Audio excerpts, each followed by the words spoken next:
And guys, magandang gabi guys. Bali ngayon nag-revolution si Mrs. Kasi dapat nakuha nung aking anak yung promo, yung raffle.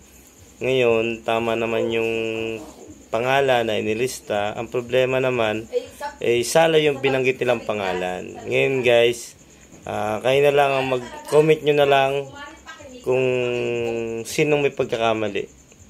At kung ano baga talaga dapat ang tama na gagawin. Dahil alam naman nila kung sino nagkasala dahil tama yung pangalan na nakalagay sa listahan. Tapos, ang binanggit nilang pangalan ay hindi naman yung nakalista dun sa listahan. Ayan guys, comment nyo na lang ha. Baka naman sala yung pangalan nakasulat doon. Hindi sala yung pangalan na nakasulat doon. Ang nakasulat na pangalan doon, Hazel Simpleo.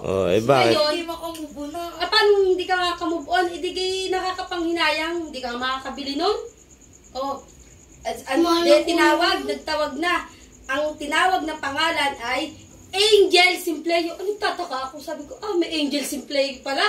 Sabi ko ngayon, hindi naman sa Dicon yun. Ay sa Padulina pala.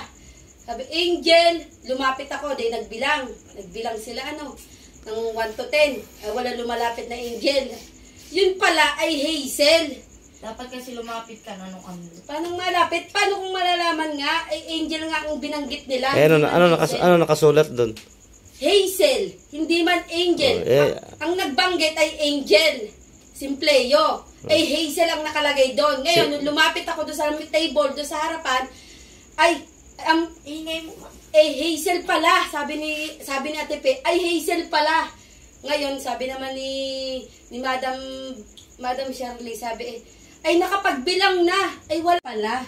Yun pala naman ay Hazel bakit nakapagbilang na nga ng 1 to 10. Wala, yun useless dapat yung pagbibilang na yun dahil sala yung binanggit nilang pangalan. Sabi naman ni Madam, yun nga sabi ni Madam, nakapagbilang na nga. Useless dapat yung ano na yun. Sayang yun. Laking cooler nun. Kung tutuusin, hindi kang makakabilin sa mahal nun. Ba't walang pumalig sa'yo dun? Wala talagang papanig sa akin. Hampas lupa lang ako.